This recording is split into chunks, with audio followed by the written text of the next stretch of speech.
तो वेलकम दोस्तों। आज हम लोग क्लास 10th की जियोग्राफी की सीरीज को आगे बढ़ाते हुए अभी तक हम लोगों ने क्लास 6 की जियोग्राफी, 7th की जियोग्राफी, 8th की और 9th की एक एक वीडियो में कंप्लीट कर लिए हैं। उसकी प्लेलिस्ट आपको 6 टू 12 एनसीईआरटी नाम से प्लेलिस्ट बनी हुई है, आप लोग उसमें आराम से देख सकते हैं। आज के वीडियो हमारा जो टारगेट क्या रहेगा, हम लोग क्लास 10th की जो जियोग्राफी की सीरीज है इसको पूरा एक ही वीडियो में एटलीस्ट जियोग्राफी के सब्जेक्ट को इसी वीडियो में कवर करने वाले हैं। ये वीडियो करीब करीब संभावना है कम से कम 4 घंटे के आसपास ये पूरा वीडियो होगा और आप लोगों को बने रहना है, क्योंकि एक ही वीडियो में पूरा बुक कंप्लीट हो रही है एनसीईआरटी की। चाहे आप कंपटीशन बेस हो आपका या आप रियल में 10th क्लास में हो, दोनों के लिए आप लोगों के लिए हेल्पफुल है, क्योंकि सारी चीजें समझते हुए हम लोग आगे बढ़ेंगे। तो हम लोग आज का जो हमारा पहला चैप्टर है संसाधन और विकास। संसाधनों का विकास कैसे होता है, संसाधन कौन कौन से होते हैं, किस प्रकार के होते हैं, क्या उनकी स्थिति है, भारत में उनकी क्या स्थिति है, उन सबको लेके हुए आगे बढ़ेंगे। तो हम लोग लेक्चर स्टार्ट करते हैं हमारा पहला। क्योंकि छोटी छोटी चीजें इसलिए पढ़ रहे हैं साथ में क्योंकि क्लास 10th वाले भी देख रहे हैं। क्या आप उन वस्तुओं का नाम बता सकते हैं जो गांव और शहरों में हमारे जीवन का आराम पहुंचाते हैं? ऐसी वस्तुओं की एक सूची तैयार करें और उनको बनाने में प्रयोग होने वाले पदार्थों के नाम बताएं। तो ये क्या कर रहे हैं कि भाई जो हमारे नॉर्मली हमारे गांव और शहरों में या जीवन को आरामदायक बनाने के लिए कौन कौन सी वस्तुएं उनका नाम बताना है। अभी आएगी जो भी एक सोशल इश्यू भी चल रहा है उसके बारे में भी हम लोग बात करेंगे। हमारे पर्यावरण में उपलब्ध प्रत्येक वस्तु जो हमारी आवश्यकताओं को पूरा करने में प्रयुक्त की जा सकती है, जिनको बनाने के लिए प्रौद्योगिकी उपलब्ध है, जो आर्थिक रूप से संभाव्य और सांस्कृतिक रूप से क्या हो, मान्य हो, एक संसाधन है। इसको और अब डिटेल से जानेंगे। हमारे पर्यावरण में उपलब्ध वस्तुओं, इसके अलावा वस्तुओं की रूपांतरण प्रकृति, प्रौद्योगिकी और संस्थाओं के पारस्परिक क्रियात्मक संबंध में निहित है। मानव प्रौद्योगिकी द्वारा प्रकृति के साथ क्रिया करते हैं और अपने आर्थिक विकास की जो गति है तेज करने के लिए संस्थाओं का निर्माण करते हैं। क्या आप भी उन अन्य बहुत से लोगों की तरह संसाधनों को प्राकृतिक उपहार समझते हैं? ऐसा नहीं है। संसाधन मानवीय क्रियाओं का परिणाम है। मानव स्वयं संसाधनों का महत्वपूर्ण हिस्सा है। वे पर्यावरण में पाए जाने वाले पदार्थों को संसाधनों में परिवर्तित करते हैं तथा उन्हें प्रयोग करते हैं। इन संसाधनों का वर्गीकरण निम्न प्रकार से किया जा सकता है। अब संसाधनों का वर्गीकरण समझेंगे। अभी संसाधन क्या है वो तो एक आइडिया लग गया होगा। जो हमारे मानव जीवन में हम लोग जो हमारे जीवन के आरामदायक बनाने में संसाधन की जरूरत होती है, जिनका हम लोग उपयोग करते हैं, वो सारी चीजें संसाधनों में आती है। हम लोग जो संसाधनों का जो डिवाइडेशन मतलब किस किस प्रकार के संसाधन है उसको हम लोग देखते हैं। सबसे पहले बात करेंगे हम लोग उत्पत्ति के आधार पर, जो कि जैव संसाधन है। उसके बाद समाप्यता के आधार पर नवीकरणीय योग्य और अनवीकरणीय योग्य है। इसके बाद स्वामित्व के आधार पर व्यक्तिगत, सामुदायिक और राष्ट्रीय और अंतरराष्ट्रीय प्रकार के हैं। विकास के स्तर के आधार पर क्या हो गया, संभावी, विकसित और संचित कोष। अब एक एक करके हम लोग पूरा डिटेल में जानेंगे। उससे पहले हम लोग इसका इंडेक्स भी देख लेते हैं। जैसे ये संसाधन है मान लो, ठीक है ना। संसाधनों को 2 भागों में बांटा, एक हो गया प्राकृतिक संसाधन, दूसरा मानवीय संसाधन। प्राकृतिक संसाधनों को और भागों में बांटा है, तो वो कौन से है, नवीकरणीय योग्य और नवीकरणीय। ये क्या होता है अभी इसके बारे में डिटेल में जानेंगे। अभी आप लोगों को सिर्फ इंडेक्स पर ध्यान देना है, ठीक है। उसके बाद नवीकरणीय योग्य संसाधनों को और भागों में बांट दिया है। सतत या प्रवाह वाले, जिसे पवन है, जल है। इसके अलावा जैव है, वो कौन से है, प्राकृतिक, वनस्पति जो वन हो सकते हैं और वन्य जीव, ठीक है। और नवीकरणीय योग्य संसाधन कौन से होते हैं, पुनःचक्रीय और अचक्रीय। क्लियर है। अब हम लोग मानवीय संसाधनों की बात करें तो कौन से हो गए, संरचनाएं और संस्थाएं, मात्रा एवं गुणवत्ता। तो ये क्या एक ओवरव्यू है। इस इंडेक्स को हम लोग आगे डिटेल में समझने वाले हैं। अब देखते हैं संसाधनों को, प्रकार को। अभी इंडेक्स में तो देख ही लिया, अब एक एक करके। सबसे पहले किसकी बात थी, उत्पत्ति के आधार पर, कि जो उत्पत्ति के आधार पर है वो संसाधन कितने प्रकार के होते हैं। अब संसाधनों के एक एक करके हम लोग डिटेल में जाने। इन संसाधनों की प्राप्ति जीव मंडल से होती है और इनमें जीवन व्याप्त है, जैसे मनुष्य, वनस्पति जात, प्राणी जात, मत्स्य जीवन और पशुधन। मतलब इनकी प्राप्ति कहां से होती है, जिनमें जीवन होता है। यहां से आप लोग इसको एक सजीव शब्द से यूज कर सकते हैं, क्योंकि 10th वालों ऑलरेडी मैंने आपको बताए हैं। तो ये जो सजीव वस्तुएं होती है जिसमें क्या हो, जीवन हो, वो किस कैटेगरी में आएगा? जैव संसाधनों में। मनुष्य है, आपको पता है, वनस्पति है, प्राणी है, मनुष्य है, इन सब में क्या हो, जीवन होते हैं जो जीव के रूप में होते हैं, जिसमें जीवन की प्रक्रिया है, जीवन का चरण होता है, वो सब जैव संसाधनों में होता है। अजैव संसाधनों की बात करें तो वे सारे संसाधन जो निर्जीव वस्तुओं के बने हैं अजैव संसाधन कहलाते हैं। क्लियर है कि वे सारे संसाधन जो निर्जीव वस्तुओं से, यहाँ पर सजीव और निर्जीव की बात आ गई। तो निर्जीव वाली वस्तु कौन सी होगी? जिसमें जीवन नहीं है। एक प्रकार से देखें तो एग्जाम्पल चट्टान है, चट्टान में किसी प्रकार का जीवन नहीं होते हैं। धातुएं हो गई और अन्य विभिन्न प्रकार की जो निर्जीव वस्तुओं की कैटेगरी में आते हैं वो सारे के सारे क्या है? निर्जीव या अजैव संसाधन की कैटेगरी में रख गया। तो उत्पत्ति के आधार पर दो हो गए, जैव संसाधन और अजैव संसाधन। क्लियर है? अब हम लोग दूसरी कैटेगरी पर आते हैं।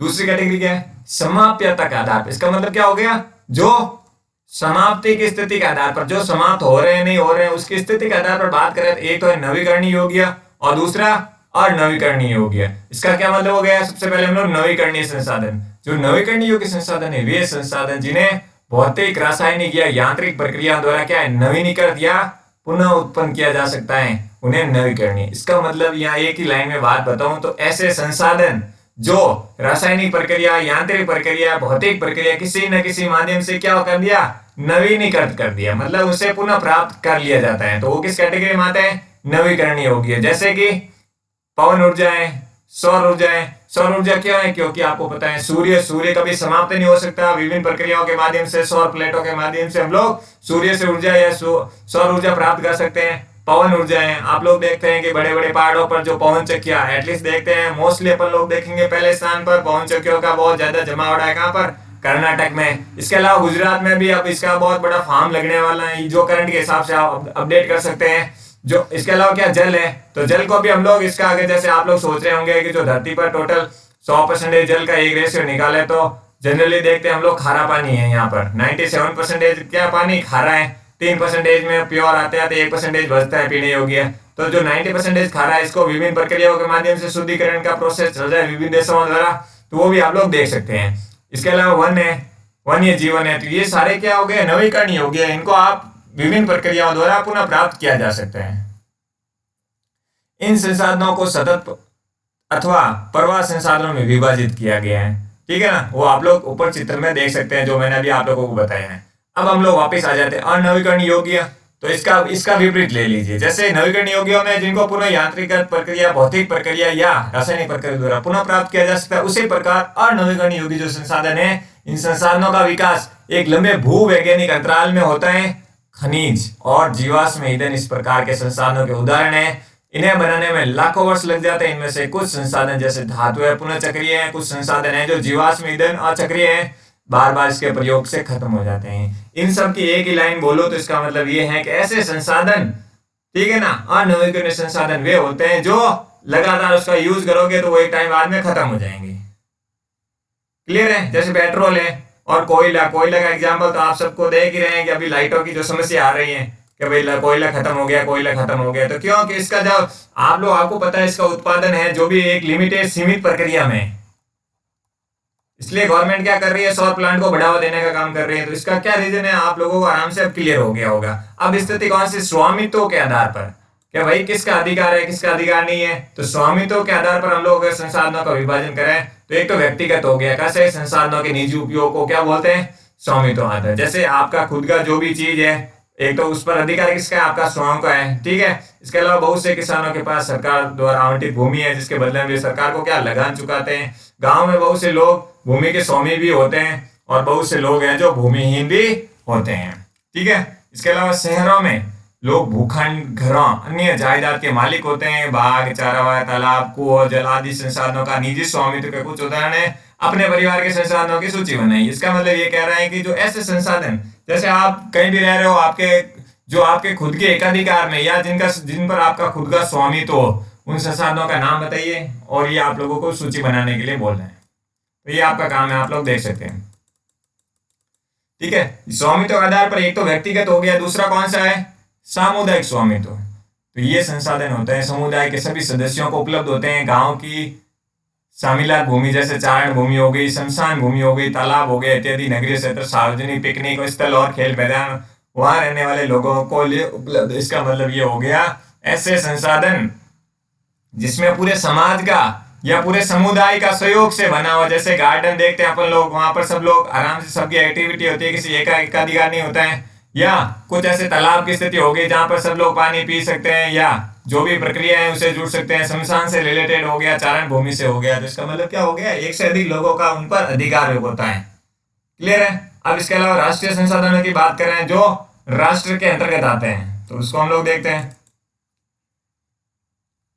तकनीकी तौर पर देश में पाए जाने वाले सारे संसाधन राष्ट्रीय हैं। देश की सरकार को कानूनी अधिकार है और व्यक्तिगत संसाधनों को भी आम जनता के हित में अधिकृत कर सकती हैं। आपने देखा होगा कि सड़कें, नहरें, रेल लाइनें व्यक्ति के स्वामित्व वाले खेतों में बनी हुई है। शहरी विकास प्राधिकरण को सरकार की भूमि अधिग्रहण का अधिकार दिया गया है। सारे खनिज पदार्थ, जल संसाधन, वन, वन्य जीवन, राजनीतिक सीमाओं के अंदर सारी भूमि 12 समुद्री मील तक महासागरीय क्षेत्र, भूभागीय समुद्र व उसमें पाए जाने वाले संसाधन राष्ट्र की क्या है, संपदा है। क्लियर हो गया। राष्ट्रीय संसाधन मतलब जो कि जैसे समुद्री मील वाला, इसमें ये जो मैंने ऐसे अपने स्टूडेंट को तो पूरा मैप बना के बताया, फिर भी एक बार मैं बता देता हूँ। ये भारत का जो नीचे वाला हिस्सा है, आप लोग इससे समझ सकते हैं, ठीक है ना। तो यहाँ पर देखेंगे ये स्थलीय भाग है, आधार सीमा से का कितने 12 समुद्री मील। 12 समुद्री मील मतलब पर समुद्री मील में 1.1 की जो दूरी होती है, तो 12 समुद्री मील में करीब करीब दूरी होती है 22.8 किलोमीटर की, जो इस वाले क्षेत्र में है। तो उस पर क्या हो गया, राष्ट्रीय मतलब पूरे जिस भी देश का, जैसे समुद्री वाले इलाके की बात की गई, ये बंगाल की खाड़ी वाला इलाका है, और ये है जो हमारे अरब सागर वाला। आधार सीमा से आप 12 समुद्री मील मतलब 22.2 किलोमीटर की दूरी तय करेंगे, तो इस क्षेत्र के अंतर्गत जो भी संसाधन होंगे उसमें राष्ट्र का अधिकार हो गया। जैसे भारत की बात करें तो भारत का इन संसाधनों पर अधिकार होगा।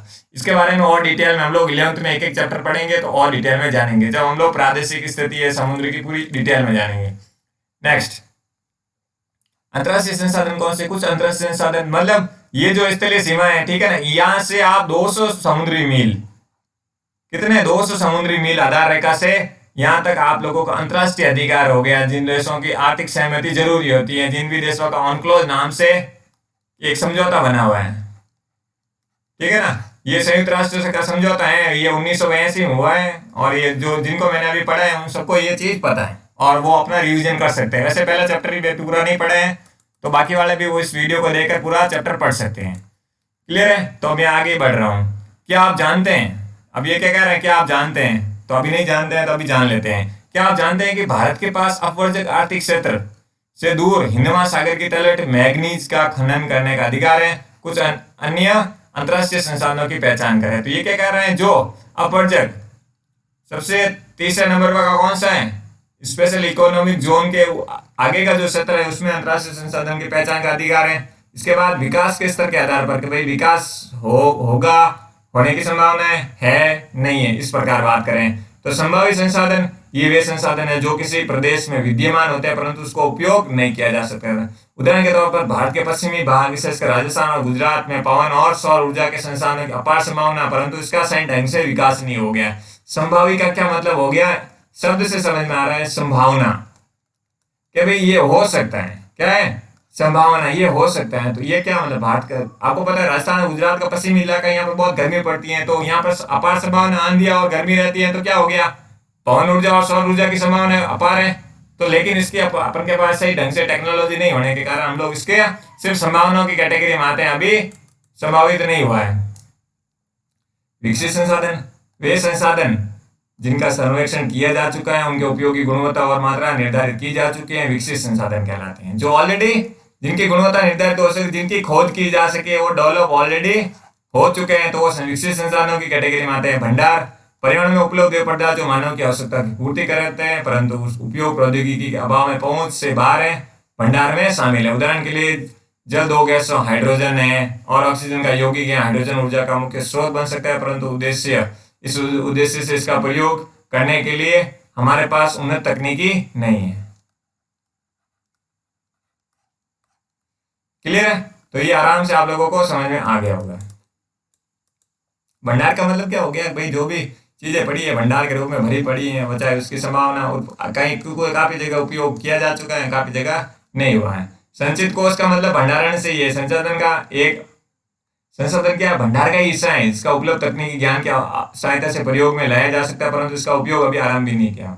अब ऐसे है कि वो एक तो भंडार है, अपन के पास वो टेक्नोलॉजी है नहीं, तो क्या करते हैं हम लोग? पढ़ाएं। वो भंडार के रूप कैटेगरी में आ गया, संचित कोष के कैटेगरी में पढ़ाएं। तो इससे क्या हो गया? आप इसका संचित कोष के रूप में, चाहे आप लोग देखते हैं बांध बनाने का काम है, तो बांध क्यों बनाते हैं? ताकि आने वाले भविष्य की संभावनाओं को देखते हुए बांध बना रहे हैं, ताकि पानी की कमी की संबंधित, या इसके अलावा बहुत सारे एग्जाम्पल आप लोग देख सकते हैं। नेक्स्ट है संसाधनों का विकास। कभी संसाधनों का विकास कैसे हुआ? तो संसाधन जिस प्रकार मनुष्य के जीवन यापन के लिए अति आवश्यक है, उसी प्रकार जीवन की गुणवत्ता बनाए रखने के लिए भी महत्वपूर्ण है। ऐसा विश्वास किया जाता है कि संसाधन प्रकृति के देन है, परिणाम स्वरूप मानव ने इनका क्या अंधाधुंध उपयोग किया है, जिससे निम्नलिखित मुख्य समस्याएं पैदा हो गई हैं।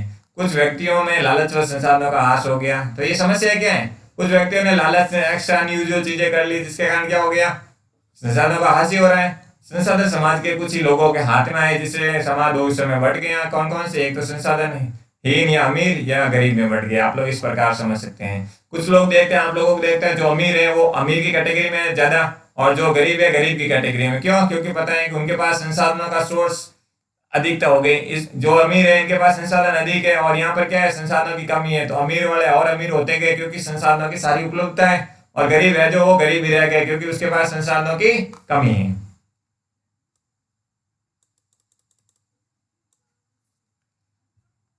संसाधनों के अंधाधुंध शोषण से वैश्विक परिस्थिति की संकट पैदा हो गया, जैसे बहुमूल्य तापन, ओजोन परत से पर्यावरण प्रदूषण और भूमि निम्नीकरण आदि हैं।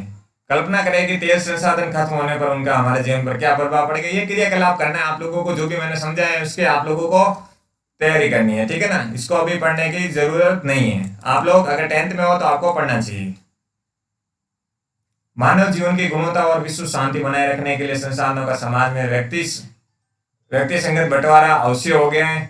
यदि कुछ ही व्यक्तियों तथा देशों द्वारा संसाधनों का वर्तमान दोहन जारी रहता है, तो हमारी पृथ्वी का भविष्य खतरे में पड़ सकता है। इसीलिए हर तरह के जीवन की अस्तित्व बनाए रखने के लिए संसाधनों के उपयोग की योजना बनाना अति आवश्यक है।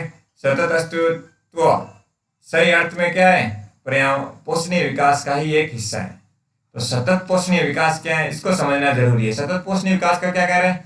सतत पोषणीय विकास आर्थिक विकास का अर्थ है कि विकास पर्यावरण को बिना नुकसान पहुंचाए और वर्तमान विकास की प्रक्रिया भविष्य की पीढ़ियों की आवश्यकताओं की अवहेलना न करें। ये कहना चाहता है विकास तो वो है जिससे क्या हो गया? वर्तमान जो पर्यावरण संसाधनों पर ऐसा नहीं है, पर्यावरण पर बैड इफेक्ट नहीं हो, ठीक है ना। पर्यावरण पर बिना नेगेटिव प्रभाव के आप लोग विभिन्न तरीकों से आने वाली पीढ़ियों को बिना इग्नोर किए उनके विकास में या उनके लिए विकास की प्रक्रियाओं को आगे बढ़ा सकते हैं, ठीक है ना। सतत पोषणीय विकास। अब देखते हैं रियो डो जेनेरियो। ये क्या है? रियो डी जेनेरो पृथ्वी सम्मेलन 1992 में हुआ, ये ध्यान रखना है। इसके अलावा 100 से भी अधिक देशों ने ब्राजील में शहर रियो डी जेनेरो में प्रथम अंतरराष्ट्रीय पृथ्वी सम्मेलन, आपको पूछ ले कि प्रथम अंतरराष्ट्रीय पृथ्वी सम्मेलन कब हुआ? तो 1992 में हुआ, जून, ठीक है ना। 100 से अधिक देशों ने भाग लिया। इसमें क्या बात होगी? सम्मेलन का आयोजन विश्व स्तर पर उभरते पर्यावरण संरक्षण और सामाजिक आर्थिक विकास की समस्याओं को या का हल ढूंढने के लिए किया गया है, ठीक है ना। तो ये सामाजिक आर्थिक ये क्या? संसाधनों और एनवायरमेंट से रिलेटेड के मुद्दों को आगे बढ़ाते हुए बात की गई है। सम्मेलन में एकत्रित नेताओं में भूमंडलीय जलवायु परिवर्तन और जैविक विविधता पर एक घोषणा पत्र हस्ताक्षर किया। रियो सम्मेलन में भूमंडलीय वन सिद्धांतों पर सहमति जताई गई और 21वीं सदी में सतत पोषणीय विकास के लिए एजेंडा 21 की शो करती है। ये एजेंडा 21 किससे संबंधित है? ये पृथ्वी सम्मेलन जो 1992 में पृथ्वी सम्मेलन हुआ, इसी से संबंधित है। इस एजेंडे में क्या बात की गई? ये एक प्रकार से घोषणा है जो ब्राजील के शहर रियो डी जेनेरो में संयुक्त राष्ट्र पर्यावरण और विकास सम्मेलन यूएनसीडी के तत्वाधान में राष्ट्रीय अध्यक्षों द्वारा स्वीकृत किया गया था। इसका उद्देश्य भूमंडलीय सतत पोषणीय विकास हासिल करना है। यह एक कार्यसूची है जिसका उद्देश्य क्या है? समान हितों, पारस्परिक आवश्यकता एवं सम्मिलित जिम्मेदारियों के अनुसार विश्व सहयोग के द्वारा पर्यावरणीय क्षति, गरीबी और रोगों से निपटारा। एजेंडा 21 का मुख्य उद्देश्य यह है कि प्रत्येक स्थानीय निकाय अपना स्थानीय एजेंडा 21 तैयार करें। स्थानीय एजेंडा 21 को तैयार करना है। तो ये आपको पता चल गया हो गया इसमें ये पर्यावरण के संरक्षण से संबंधित बात की गई है, इतना ध्यान रखना है। किसवें प्रति सम्मेलन 1992 के अंतर्गत एजेंडा 20 या इसके अंदर जो भी सिद्धांत है किससे संबंधित है, ये क्लियर हो गया होगा। इसके अलावा देखें तो ऊपर देखते हैं कोई डायग्राम या पीछे कुछ छूट नहीं गया, अभी कुछ नहीं हुआ है, ये लेक्चर चल रहा है अभी तो। अब देखते हैं संसाधनों का नियोजन। संसाधनों का नियोजन या प्रॉपर मैनेजमेंट बोले तो अभी कोई गलत चीज नहीं होगी, ठीक है ना। तो मैनेजमेंट की बात करें तो संसाधनों के विवेकपूर्ण उपयोग के लिए नियोजन एक सर्वमान्य रणनीति है। इसीलिए भारत जैसे देश में जहाँ संसाधनों की उपलब्धता में बहुत अधिक विविधता है, और यह भी महत्वपूर्ण है, यह जैसे प्रदेश यहाँ जैसे प्रदेश भी यहाँ एक तरीके से संसाधनों की प्रचुरता परंतु दूसरे तरह के संसाधनों की कमी है। कुछ ऐसे पदार्थ भी हैं जो संसाधनों की उपलब्धता के संदर्भ में आत्मनिर्भर है, और कुछ ऐसे भी हैं जहाँ क्या महत्वपूर्ण संसाधनों की अत्यधिक कमी है। उदाहरणतः झारखंड, मध्य प्रदेश और छत्तीसगढ़ आदि प्रांतों में खनिजों और कोयले के प्रचुर भंडार हैं। अरुणाचल प्रदेश में जल संसाधन प्रचुर मात्रा में पाए जाते हैं। तो इस शब्द को एक लाइन से समझ में आ रहे हैं, जो अरुणाचल प्रदेश, ठीक है ना। तो अरुणाचल प्रदेश में कौन कौन से राज्य में तो संसाधन प्रचुर है, परंतु क्या है, मूल विकास की कमी है। संसाधन तो बहुत सारे, लेकिन उसका सही तरीके से उपयोग नहीं हो पाया, इसलिए अभी तक अरुणाचल प्रदेश के विकास में वो क्या है, सहायक सिद्ध नहीं हुए। इसके अलावा आगे बात करें, राजस्थान में पवन सौर ऊर्जा संसाधनों की बहुलता है, लेकिन संसाधनों की कमी है, जल संसाधनों की कमी है, ठीक है ना। लद्दाख का शीत मरुस्थल देश के अन्य भागों से अलग थलग पड़ता है। ये प्रादेशिक सांस्कृतिक विरासत का धनी है, परंतु यहाँ जल आधारभूत अवसंरचना और कुछ महत्वपूर्ण खनिजों की कमी, इसीलिए राष्ट्रीय, प्रांतीय, प्रादेशिक और स्थानीय स्तर पर संतुलित संसाधन नियोजन की आवश्यकता है। तो ये आप लोगों को आराम से समझ में आ गया होगा। जहां भी कुछ समझाने का होगा मैं वहां रुककर आराम से बता दूंगा। आगे देखिए, क्रियाकलाप आपको करना ही है। मैंने पहले ही बताया आप लोगों को, संसाधनों की सूची तैयार कीजिए अपने आसपास और राज्य का। अगर आप क्लास 10th में हो तो जरूर करें, कंपटीशन वाला है तो इग्नोर मारते हुए आगे चलें। अब भारत में संसाधनों का नियोजन, अब क्या कर रहे हैं, अभी संसाधन नियोजन शब्द क्या, अब लेकिन भारत के परिप्रेक्ष्य में क्या है, संसाधन नियोजन एक जटिल प्रक्रिया जिसमें निम्नलिखित सोपान है। देश के विभिन्न प्रदेशों में संसाधनों की पहचान कर उनकी तालिका बनाना, इस कार्य में क्षेत्रीय सर्वेक्षण मानचित्र बनाना, संसाधनों का गुणात्मक एवं मात्रात्मक अनुमान लगाना एवं मापन करना, संसाधन विकास और योजनाएं लागू करने के लिए उपयुक्त प्रौद्योगिकी, कौशल, संस्थागत नियोजन ढांचा तैयार करना, संसाधन विकास योजना और राष्ट्रीय विकास योजनाओं में समन्वय स्थापित करना। अब देखते हैं आगे क्या कर रहे हैं। स्वाधीनता के बाद, मतलब स्वतंत्रता के बाद भारत में संसाधन नियोजन की उद्देश्य पूर्ति के लिए प्रथम पंचवर्षीय योजना के प्रयास किए गए। पंचवर्षीय योजना कब से स्टार्ट हुई आपको पता है, 1950-51 में इसकी प्लानिंग चलनी स्टार्ट होगी और प्रथम पंचवर्षीय योजना 1951 में आ चुकी थी। इसमें क्या कर रहे हैं, ज्ञात करना है अपन लोगों को समुदाय भागीदारी की सहायता से समुदाय, ग्राम पंचायत, वार्ड स्तरीय समुदाय द्वारा आपके आसपास के क्षेत्र में कौन से संसाधन विकसित किए जा रहे हैं। तो आसपास के क्षेत्रों में आप लोगों को अपने जो भी आपके जहाँ के इलाकों में रहते हो या आपका जो भी एरिया है उसको आप लोगों को एनालाइज करना है, ठीक है ना। किसी क्षेत्र के विकास के लिए संसाधनों की उपलब्धता एक आवश्यक शर्त है, परंतु प्रौद्योगिकी और संस्थाओं में तदनुरूपी परिवर्तनों के अभाव में मात्र संसाधनों की उपलब्धता से ही विकास संभव नहीं है। देश में बहुत से क्षेत्र जो संसाधन समृद्ध होते हुए भी आर्थिक रूप से पिछड़े प्रदेशों की गिनती में आते हैं। इनके विपरीत कुछ ऐसे प्रदेश भी है जो संसाधनों की कमी होते हुए भी आर्थिक रूप से क्या है, विकसित हैं। तो ये आप लोग यहाँ से क्लियर है कि संसाधनों का प्रॉपर रूप से अगर आप लोग आपके पास है मैनेजमेंट नहीं कर रहे हो तो फिर आप उस संसाधनों का कैसे आपके विकास में सहायक हो गया। तो यही कहने की कोशिश कर रहे हैं। आगे क्या कर रहे हैं, क्या आप संसाधन संपन्न परंतु आर्थिक रूप से पिछड़े और संसाधन विहीन परंतु आर्थिक रूप से विकसित प्रदेशों को नाम बता सकते हैं, ऐसी परिस्थिति होने के कारण बताइए। चलो बताओ आप, ये आपका होमवर्क है क्योंकि आपको पूछा है क्लास 10th में हो। तो आगे क्या कर रहे हैं, उपनिवेशन का इतिहास हमें बता रहे हैं कि उपनिवेशों में संसाधन संपन्न प्रदेश विदेशी आक्रमणकारियों के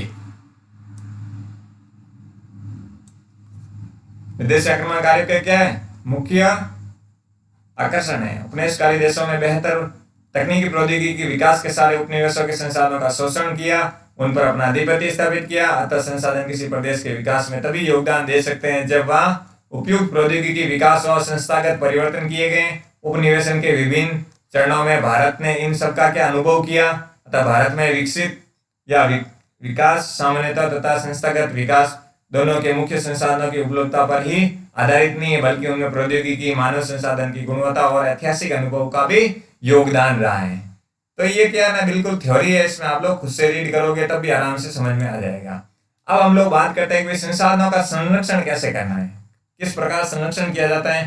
तो संसाधन किसी भी तरह के विकास में महत्वपूर्ण भूमिका निभाते हैं, परंतु संसाधनों का विवेकहीन उपभोग और अति उपयोग के कारण कई सामाजिक, आर्थिक और पर्यावरणीय समस्याएं पैदा हो सकती हैं। इन समस्याओं से बचाव के लिए विभिन्न स्तरों पर संसाधनों का संरक्षण आवश्यक है। भूतकाल से ही संसाधन का संरक्षण बहुत से नेताओं और चिंतकों के लिए चिंता का विषय रहा है। उदाहरणतः गांधी जी ने संसाधनों के संरक्षण पर अपनी चिंता इस शब्दों में व्यक्त की कि हमारे पास हर व्यक्ति की आवश्यकता पूर्ति के लिए बहुत कुछ है, लेकिन किसी के लालच की संतुष्टि के लिए नहीं। यह शब्द से स्पष्ट हो रहा है कि हमारे पास आवश्यकता के सारे संसाधन हैं, लेकिन किसी के लालच की संतुष्टि करना इम्पॉसिबल है। ये किसने कहा? गांधी जी ने। अर्थात हमारे पास पेट भरने के लिए बहुत है, लेकिन पेटी भरने के लिए नहीं। तो ये शब्द से समझ में आ रहा है कि यह कहना क्या चाहते हैं।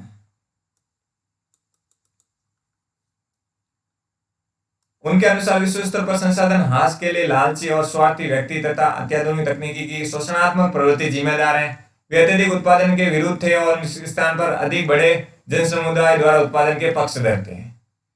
क्लियर है? तो ये आप लोग ये अंतरराष्ट्रीय स्तर पर संसाधनों के संरक्षण की वकालत 1968 में क्लब ऑफ रोम के तत्वाधान में 1964 में सुमेरपुर में अपनी पुस्तक स्मॉल इज ब्यूटीफुल, क्या है, स्मॉल इज ब्यूटीफुल के विषय में गांधी जी के दर्शन का एक बार फिर से पुनरावृत्ति की। 1987 में वुडलैंड आयोग द्वारा वैश्विक स्तर पर संसाधनों के संरक्षण के मूलाधिकार योगदान दिया। इस रिपोर्ट ने सतत पोषणीय विकास की संकल्पना प्रस्तुत की और संसाधन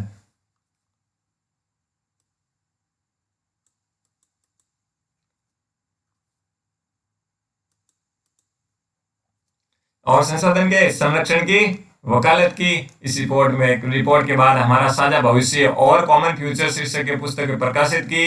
इस संदर्भ में एक महत्वपूर्ण योगदान रियो डे जेनेरो ब्राजील में 1992 में आयोजित पृथ्वी सम्मेलन से संबंधित। ठीक है ना, 1992 में, ये ध्यान रखना है। अब भूमि के संसाधन कौन कौन से हैं, एक एक करके हम लोग उसके बारे में जानने की कोशिश करते हैं। भू संसाधन, हम भूमि पर रहते हैं, इसी पर अनेक आर्थिक क्रियाकलाप करते हैं, विभिन्न रूपों में इसका उपयोग करते हैं। भूमि महत्वपूर्ण प्राकृतिक संसाधन है। प्राकृतिक, वनस्पति, वन्य जीवन, मानव जीवन, आर्थिक क्रियाएं, परिवहन तथा संचार व्यवस्था भूमि पर ही आधारित है, परंतु भूमि पर सीमित संसाधन है। इसीलिए उपलब्ध भूमि का विभिन्न उद्देश्य के लिए उपयोग सावधानी और योजनाबद्ध तरीके से होना चाहिए। कैसे?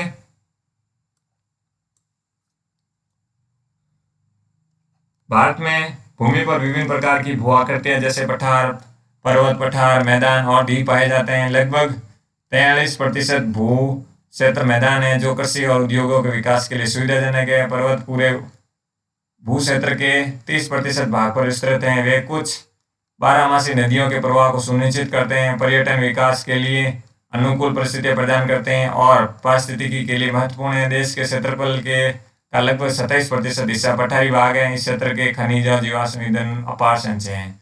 तो इसको हम लोग मैदानी भाग, इसको एक इंडेक्स के रूप में देखते हैं। याद क्या रखना है कि जो भू आकृतियों के अंतर्गत जो भी हमारे भाग है भारत में, कौन कौन से, मैदानी भाग की बात करें तो जो टोटल कितना भाग है मैदानी भाग, 43-45, मतलब 43% कितना है मैदानी भाग है। पर्वतीय भाग कितना है, 30% के आसपास, और पठारी भाग है जो 27%। सबसे अधिक वहां मैदानी भाग है। ठीक है, फिर पर्वत और फिर पठार। तो इस प्रकार आप लोगों को ध्यान रखना है। क्लियर है? अब हम लोग आगे बढ़ते हैं। इसको भी आप लोग देख सकते हैं। इसको मैं यहाँ बता देता हूँ, आगे थ्योरी आएगी वो आप लोग इससे क्लियर कर देना है, क्योंकि कंफ्यूजन ही होंगे। जो वनों की स्थिति है तो ये वाला भाग वन ही है, तो 18.11% है। ठीक है ना, मैं थ्योरी को नहीं बता के ये डायरेक्ट इंडेक्स ही बता रहा हूँ। थ्योरी में ये लिखा हुआ आगे। दूसरे नंबर पर बंजर और कृषि अयोग्य भूमि कितनी है, 18.11%। ठीक है ना। इसके बाद गैर कृषि परियोजनाओं के अंतर्गत कौन कौन सी है, 4.95% है। जो स्थायी चारागाहों के लिए 4.71 है। विविध कृषि फसलों के लिए अंतर्गत। ठीक है ना, ये आप लोग खुद से देख सकते हैं। जैसे कृषि योग्य बंजर भूमि तो कितनी है, 45%। ये ध्यान रखना। सॉरी, कृषि योग्य बंजर भूमि, यहाँ पर जो कलर दिखा रहा है उसके हिसाब से तो ये वाला है, शुद्ध नीविल बोया गया है 45। तो बाकी ये कृषि योग्य ये वाला भाग दिख रहा है, ये 4% वाला है ना, ये है। तो इसे आप लोग खुद से इसको रीडिंग मार सकते हैं। जो ऊपर इंडेक्स बनाए हुए हैं ये सारी चीजें यहाँ लिखी हुई, पढ़ना क्या है वो बता देता हूँ मैं।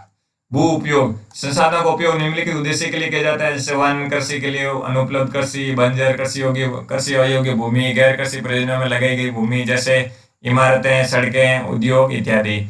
प्रति भूमि के अंतर्गत अन्य कृषि अयोग्य भूमि, स्थायी चारागाह, विविध, ये आप लोग उससे ऊपर इंडेक्स में बताई वही चीज है।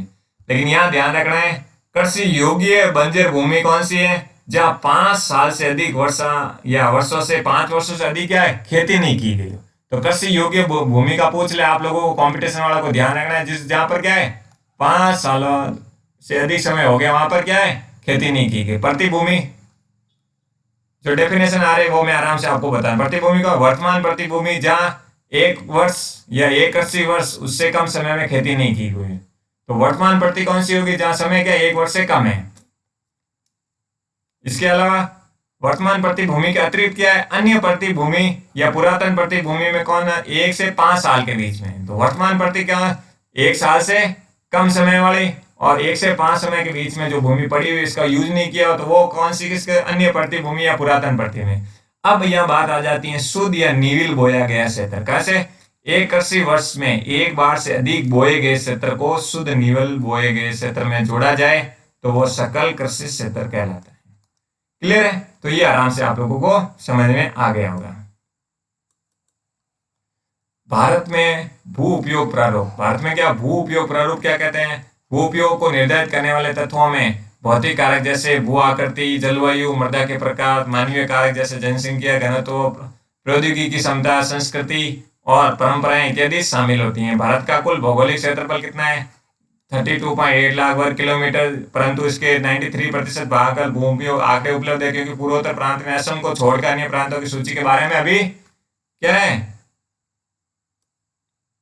अभी उपलब्ध ही नहीं है आंकड़े।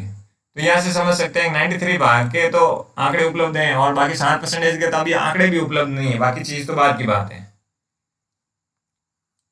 देखिए, इसके अलावा जम्मू कश्मीर में भी पाकिस्तान और चीन अधिकृत क्षेत्र में भूमि का उपयोग सर्वेक्षण नहीं हुआ है, ठीक है ना, पीओके वाले या अक्षय चीन वाला हिस्सा हो। इसके अलावा इस पर एक वीडियो भी अलग बनाएंगे हम लोग पीओके और अक्षय चीन से संबंधित। भू उपयोग के वृत्त चित्र की तुलना में पता लगा 1908 शुद्ध बोए गए अंतर्गत ये सीमित परिवर्तन क्यों आया।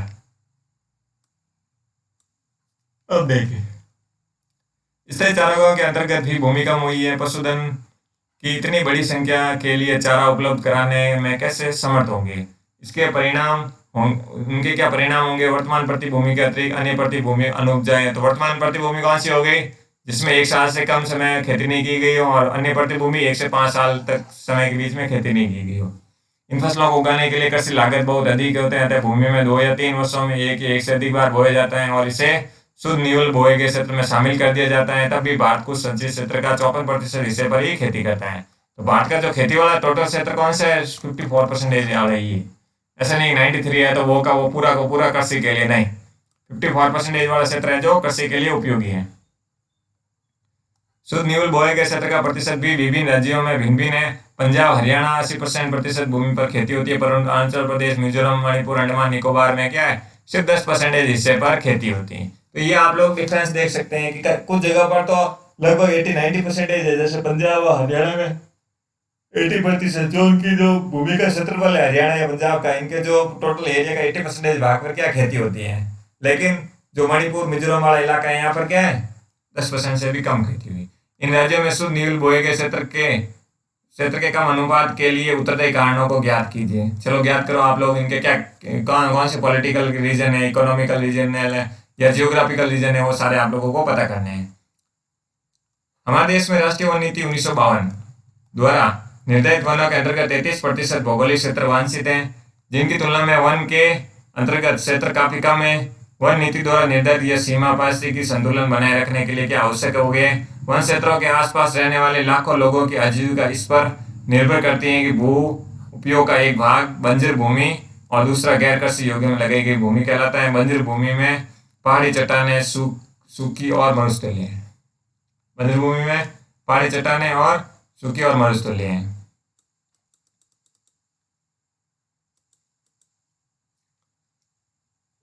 गैर कृषि परियोजनाओं में लगाई गई भूमि, बस्तियां, सड़कें, रेल लाइन, उद्योग इत्यादि लंबे समय पर लगातार भूमि संरक्षण और प्रबंधन की अवहेलना करने तथा लगातार भूमियों के कारण भूमि संसाधनों का निम्नीकरण हो रहा है। इनके कारण समाज और पर्यावरण पर क्या है, गंभीर आपदा आ सकती है। भूमि निम्नीकरण और संरक्षण के उपाय। भूमि एक ऐसा संसाधन है जिसका उपयोग हमारे पूर्वज करते आए हैं तथा भावी पीढ़ी भी इसी भूमि का उपयोग करेगी। इस भोजन, मकान और कपड़े की मूल आवश्यकताओं 90% भाग पर भूमि प्राप्त करने मानव क्रियाकलाप के कारण न केवल भूमि का निम्नीकरण हो रहा है बल्कि भूमि को नुकसान पहुंचाने वाले प्राकृतिक ताकतों को भी बल मिला है। तो ये भूमि निम्नीकरण के उपाय के बारे में हम लोग चर्चा करने वाले हैं। इस समय भारत में लगभग 13 करोड़ हेक्टेयर भूमि निम्नीकृत है, मतलब जिनका अभी यूज नहीं हुआ, बेकार पड़ी बंजर भूमि टाइप की।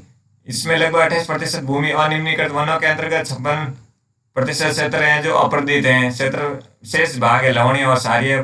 कुछ मानव क्रियाओं जैसे वनोन्मूलन, अतिचारण, खनन से भी भूमि के निम्नीकरण में मुख्य भूमिका निभाई है। खनन के उपरांत खदानों वाले क्षेत्रों को गहरी खाइयों और मलबे के साथ खुला छोड़ दिया गया है। खनन के कारण झारखंड, छत्तीसगढ़, मध्य प्रदेश और उड़ीसा जैसे राज्यों में वनोन्मूलन भूमि निम्नीकरण का कारण बना है।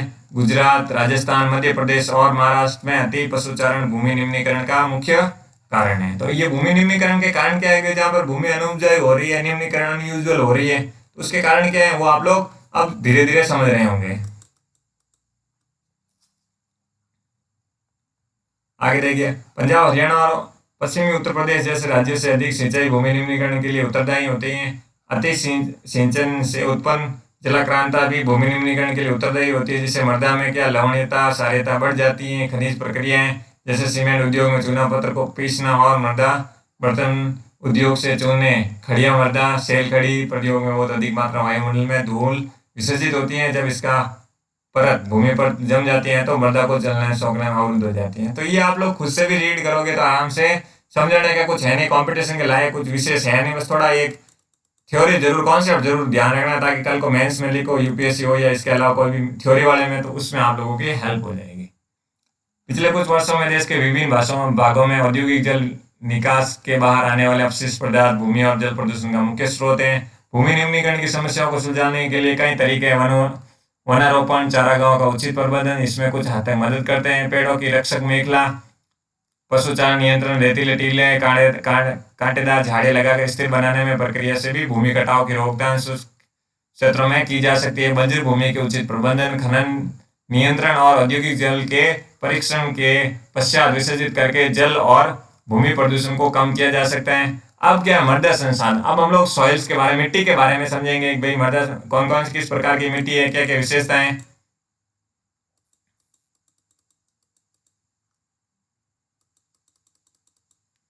अब मृदा संसाधनों के बारे में, मिट्टी और मृदा सबसे महत्वपूर्ण नवीकरणीय योग्य है। क्या है नवीकरणीय योग्य, मतलब इसे सही ढंग से व्यवस्थित करके पुनः प्राप्त किया जा सकता है, चाहे भौतिक, रासायनिक या अन्य प्रौद्योगिकी का यूज करके। ये पौधों के विकास के माध्यम है जो पृथ्वी के विभिन्न प्रकार के जीवों का पोषण करती है। और मृदा एक जीवन तंत्र है। कुछ सेंटीमीटर गहरी मृदा बनने में, एक मिनट, क्या लिखा हुआ, बनने में लाखों वर्ष लग जाते हैं। कुछ सेंटीमीटर की मृदा बनने के लिए कितना समय, लाखों वर्ष बन जाते हैं। ठीक है ना। आगे देखिए, मृदा बनने की प्रक्रिया में उच्चावास जनक सेल, संस्तर सेल, जलवायु, वनस्पति और अन्य जैव पदार्थ और समय मुख्य कारक, प्रकृति के अनेक तत्वों जैसे संसाधन परिवर्तन, बहते जल की क्रियाएं, पवन, हिमनदी अपघटन क्रियाएं आदि मृदा बनने की क्रिया में योगदान देती है। मृदा में होने वाले रासायनिक और जैविक परिवर्तन भी महत्वपूर्ण। मृदा जैव, ह्यूमस और अजैव दोनों प्रकार के पदार्थों से बनती है। ठीक है ना। मृदा के बारे में हम लोगों ने बात कर ली है। अब देखते हैं कि भाई मृदा का वर्गीकरण। मृदा बनने की प्रक्रिया को निर्धारित करने वाले तत्व कौन से होते हैं, इसमें रंग होती है, गहराई होती है, गठन होता है, आयु होता है। रासायनिक और भौतिक गुणों के आधार पर भारत की मृदाओं को निम्न पर, अब भारत की मृदाओं के हम लोग क्या वर्गीकरण कर रहे हैं, टाइप ऑफ इंडियन सॉइल के बारे में हम लोग बात करने वाले हैं। जो मृदाओं का वर्गीकरण है, तो भारत में किस किस प्रकार की मृदाएं कहाँ पाई जाती हैं, किन क्षेत्रों में पाई जाती हैं, कौन कौन सी फसलों के लिए उपजाऊ है, उसके बारे में। भारत में अनेक प्रकार के ऊंचावाच, भू आकृतियां, जलवायु, वनस्पतियां पाई जाती हैं। इनके अनेक प्रकार की मृदाएं विकसित हुई हैं। तो सबसे पहले बात करते हैं जलोढ़ मिट्टी। तो जलोढ़ मिट्टी की बात करें, जलोढ़ मृदा है या जलोढ़ मिट्टी की बात करते हैं। ये मृदा विस्तृत रूप से फैली हुई है, देश की महत्वपूर्ण मृदा है। ठीक है ना। वास्तव में संपूर्ण उत्तरी मैदान, जलोढ़ मैदान, जो उत्तरी भारत का मैदान है, ये मृदा है जो हिमालय वाला, सॉरी, ये जो गंगा तट का जो इलाका है, ये जो पूरा यहाँ पर मोस्टली आप लोग उत्तर भारत वाले इलाका में देखेंगे किस प्रकार की मिट्टी है, जलोढ़ मिट्टी है। ये मृदाएं हिमालय की 3 महत्वपूर्ण नदी तंत्र, जिसमें सिंधु, गंगा, ब्रह्मपुत्र नदियां लाए गए निक्षेपों से बनी हुई है। यह संकरे गलियारों के द्वारा मृदाएं राजस्थान और गुजरात तक फैली हुई है। पूर्वी तटीय मैदान, राजस्थान गुजरात तक फैली पूर्व तटीय मैदान में जैसे महानदी, गोदावरी, कृष्णा, कावेरी नदियां भी, डेल्टा भी जलोढ़ मृदा के बने हुए हैं। तो जलोढ़ मृदा क्या, ये थोड़ी कुछ भुरभुरी टाइप में या फसलों के उत्पादन के लिए बहुत महत्वपूर्ण है। जलोढ़ मृदा में रेत, सिल्ट और मृत्तिका के विभिन्न अनुपात पाए जाते हैं। जैसे हम नदी के मुहाने से घाटी में ऊपर की ओर जाते हैं, मृदा के कणों का आकार बढ़ता है।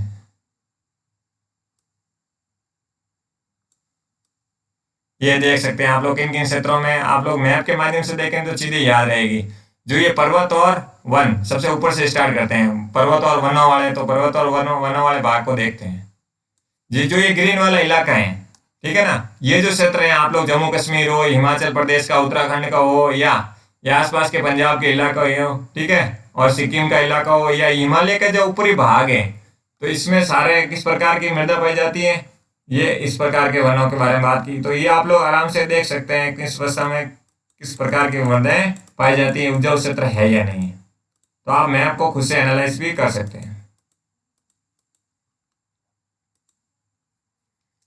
ठीक है, नदी घाटी के ऊपर भाग जैसे ढाल के समीप मोटे कण मृदाएं पाई जाती हैं। ऐसी मृदाएं पर्वतों की तलहटी पर बने चो क्षेत्र और तराई में आमतौर में पाई जाती हैं। कणों के आकार पर घटकों के अलावा मृदाओं की पहचान उनकी आयु से भी की जाती है। आयु के आधार पर मृदाएं 2 प्रकार की होती है, एक तो पुराना जलोढ़ बांगर और एक नया जलोढ़ खादर। बांगर मृदा में कंकड़ ग्रंथियां की मात्रा ज्यादा होती है, खादर में बांगर मृदा की तुलना में ज्यादा महीन कण होते हैं। तो ये खादर और बांगर की बात आ रही है यहाँ पर, खादर और बांगर।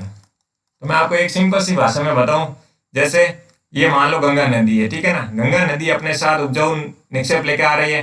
तो जो ये जो निक्षेप है, अगर जो मुख्य उपजाऊ निक्षेप है, तो वो क्या होंगे, ये जो तट के आसपास के किनारों में बनेंगे ये निक्षेप होंगे। ऑब्वियसली जब नदी मैदानी वाले इलाकों से प्रभावित होगी तो निक्षेप छोड़ देगी अपना, उनका क्षेत्रफल बढ़ेगा। तो ये जो कौन सा क्षेत्र आता है, ये खादर की कैटेगरी। क्यों? क्योंकि नए जलोढ़ नदी आई और निक्षेपों में लगातार परिवर्तन अपडेट होते रहते हैं।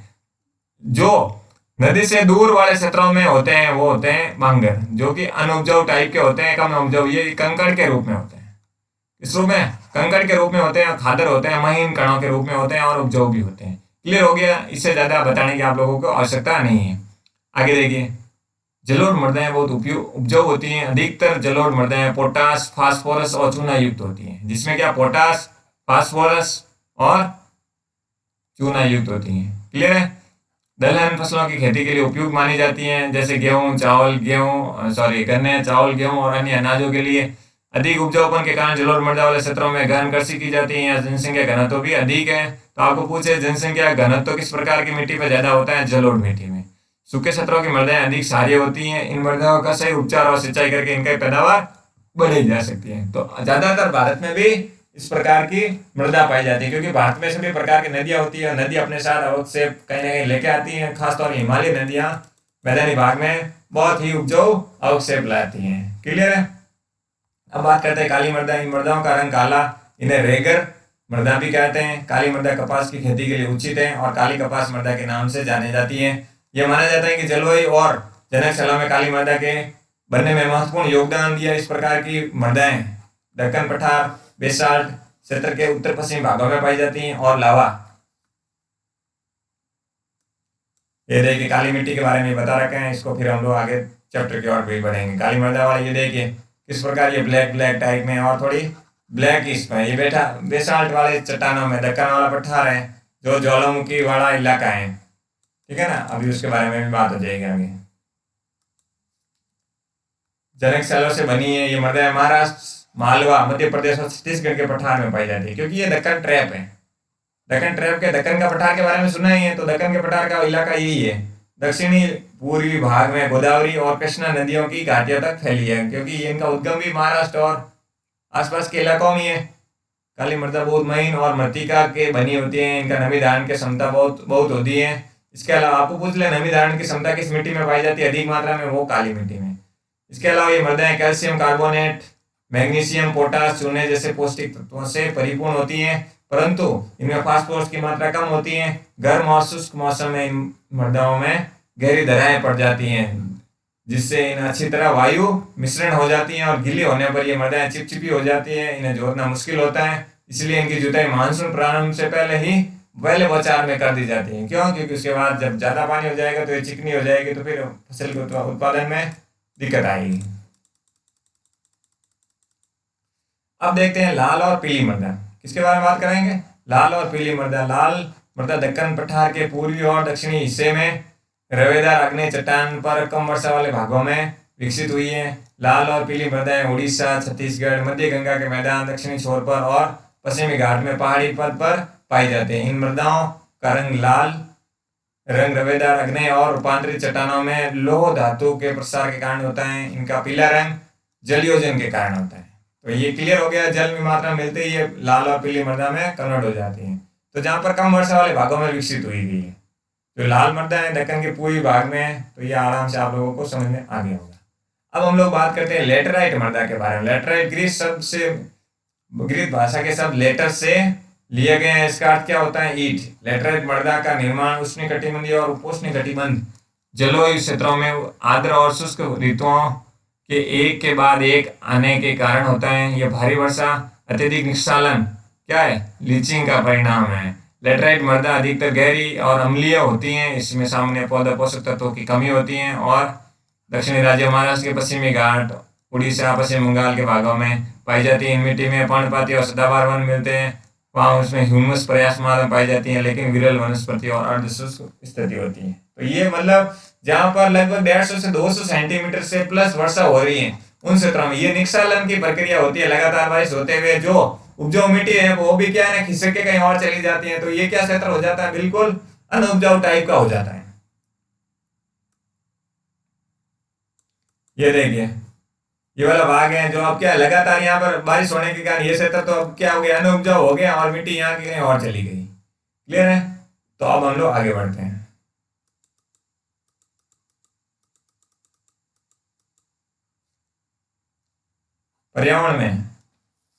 पर्यावरण में ह्यूमस की मात्रा कम पाई जाती है। स्थल रूपों पर इनकी स्थिति के अनुसार इनमें अपरदन तथा भूमि निम्नीकरण की संभावना होती है।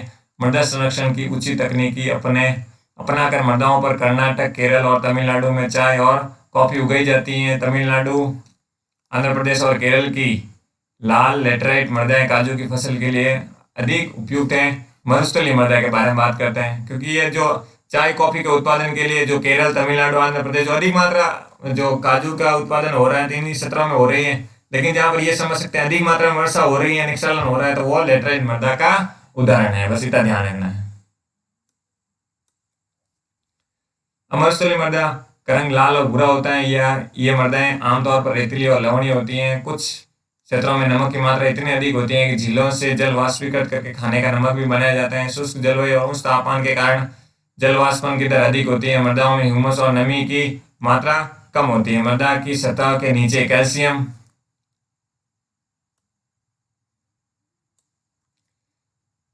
की मात्रा बढ़ती चली जाती है और नीचे परतों में चूने के कंकड़ की सतह पाई जाती है। इसके कारण मृदा में जल अंतःसंचयन इन्फिल्ट्रेशन अवरुद्ध हो जाता है और मृदा में सतही तरीके से संचित करके कृषि योग्य बनाया जाता है। जैसे कि पश्चिमी राजस्थान का ये मरुस्थलीय वाला इलाका है, यहाँ से आप लोग समझ गए होंगे, क्योंकि आप सब लोग ज्यादातर हैं, मैं हो या मेरे स्टूडेंट सब क्या है राजस्थान के इसी इलाकों से संबंधित हैं। वन मृदा कौन सी होती है? मृदा आमतौर पर पहाड़ी पर्वतीय क्षेत्रों में पाई जाती है, जहाँ पर्याप्त वर्षा वन उपलब्ध है। इन मृदाओं के गठन में पर्वतीय पर्यावरण के अनुसार बदलाव आता है। नदी घाटियों में मृदाएं दोमट और सिल्टदार होती हैं, परंतु ऊपरी ढाल पर इनका गठन मोटे कणों का होता है। हिमालय के हिमाचल क्षेत्रों में इन मृदाओं का बहुत अपरदन होता है। ये अधिशिलिक, एसिडिक तथा ह्यूमस रहित होती है। नदी घाटियों के निचले क्षेत्रों, विशेषकर नदी सोपानों और जलोढ़ पंखों आदि क्षेत्रों में मृदा उपजाऊ होती है। क्लियर है? ये तो हमारी मृदाओं की बात होगी। अब इनके मृदा के अपरदन और संरक्षण के बारे में बात करेंगे। मृदा अपरदन और संरक्षण। मृदा के कटाव और उनके बहाव की प्रक्रिया को मृदा अपरदन कहते हैं। मृदा अपरदन और अपरदन की क्रियाएं आमतौर पर साथ साथ चलती हैं और दोनों में संतुलन होता है, परंतु मानवीय क्रियाओं जैसे वनोन्मूलन, अतिचारण, निर्माण और खनन इत्यादि से कई बार यह संतुलन भंग हो जाता है। और प्राकृतिक तत्वों जैसे,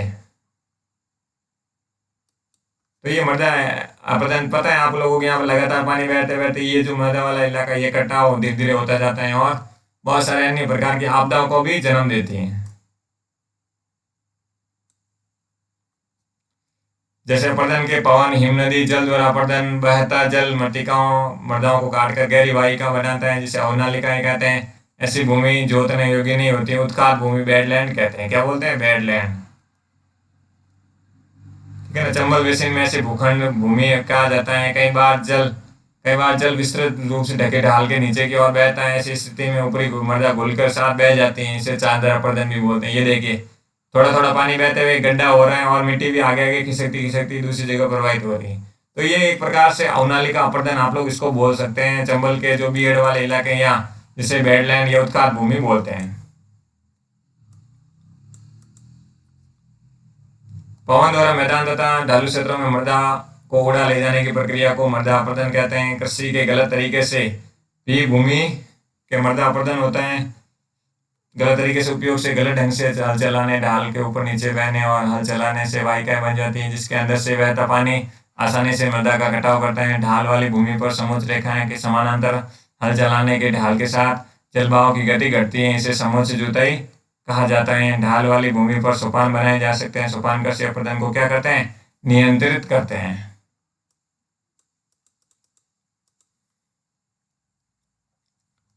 पश्चिमी और मध्य हिमालय के सोपान सीढ़ीदार कृषि काफी विकसित होते हैं। बड़े खेतों को पट्टियों में बांटा जाता है। फसलों के बीच में घास की पट्टियां उगाई जाती हैं। ये पौनों द्वारा जनित बल को कमजोर करती हैं और इन तरीके से पट्टी कृषि कहते हैं। स्ट्रिप फार्मिंग कहते हैं। पेड़ों के कतारों में लगकर रक्षक शेल्टर में एकला बनाने पौनों की गति को कम करता है। इन रक्षक पेड़ों का पश्चिमी भारत रेत के टीलों को स्थायीकरण में महत्वपूर्ण भूमिका निभाते हैं। ये अपरदन रोकने के अलग अलग प्रकार की टेक्निकें हैं, तो आप इसको रीड करते समझ में आ जाएगा। ये क्या पर्यावरण की दिशा आप लोग ये खुद से आप लोगों को पढ़ना है, यहाँ कुछ समझाने का कुछ है नहीं, तो आप लोग इसको एक बार रीड करेंगे तो आराम से समझ में आ जाएगा भाई जो पर्यावरण के प्रबंधन के लिए क्या। ये आप लोग देख ही सकते हैं, ठेकेदार, नौकरशाह, ये भगवान, पता नहीं क्या क्या लिखा हुआ है। ये आप लोगों को क्वेश्चन करने हैं अब, क्योंकि ये चैप्टर पूरा पढ़ा दिए हैं। लो एस किस प्रकार के संसाधन है, क्या ये समाप्त होने वाले हैं, नहीं होने हैं, तो मैं एक बार आप लोगों को बता देता हूँ नवीकरणीय है या नहीं है। एक 2 सवाल मैं बताऊंगा, 2 सवाल आप करोगे, ठीक है। तो कमेंट बॉक्स में बताना है किसका आंसर क्या है। तो देखिए, लो एस किस प्रकार का संसाधन है, तो दिमाग में आ गया होगा अनवीकरण। क्यों? क्योंकि ये इसका ज्यादा यूज करेंगे तो ये समाप्त हो जाएगा। क्लियर है। ज्वारीय ऊर्जा निम्नलिखित में किस प्रकार का संसाधन नहीं है? क्या ज्वारीय ऊर्जा पुनः योग्य है, अजैव संसाधन है, निर्जीव है, या मानव करते हैं, या अचक्रीय है? अब ये आप बताएंगे, फिर अगला मैं बताऊंगा वापिस। पंजाब के भूमि निम्नीकरण का निम्न में से मुख्य कारण क्या है? चलो बताओ, पंजाब में क्या वनोन्मूलन है, या अति पशुचारण है, या अधिक सिंचाई है? ये भी आप बताओगे। और सीढ़ीदार सोपान की खेती कहाँ पर की जाती है? ऊंचाई पर। तो एक मैं बताया, 3 आप बताओगे, तभी आप पता चलेगा कि भाई सब चीजें मैं बताऊंगा तो फिर आप लोग कैसे सीखोगे। आगे एक और पढ़ा है, ये मैं बता दूं, ये सबको याद भी होगा, ये भी आप लोगों को बताना है। इजी सवाल है बिल्कुल, ये भी आप लोगों को बताना है। तो क्लियर हो गया, ये हमारा पहला चैप्टर यहाँ कंप्लीट हो गया। तो थैंक यू दोस्तों। अगर आपको वीडियो अच्छा लगा तो प्लीज आप लाइक करें, शेयर करें, सब्सक्राइब करें, ठीक है ना। आगे हम लोग अगला चैप्टर लेके आएंगे। क्लियर है। थैंक यू दोस्तों।